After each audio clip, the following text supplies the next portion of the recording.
అడుగుతా ఉన్నాం, ఈ రోజున అధికారంలో మీరున్నారు, 3 నెలలు దాటిపోయింది.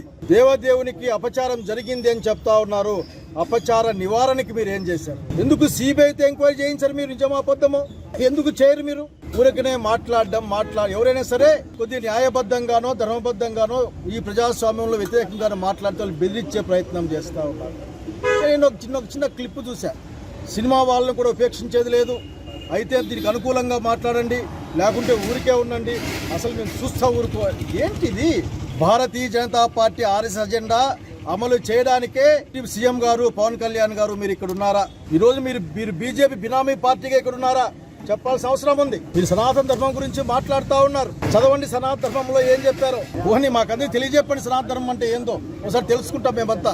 హిందూ మతం, హిందుత్వ, మీరు హిందుత్వ కోసం పనిచేస్తా ఉన్నారు. ఆర్ఎస్ఎస్ హిందుత్వ కోసం పనిచేస్తా ఉన్నారు. మీరు మాకెంతో బాధ వేసింది.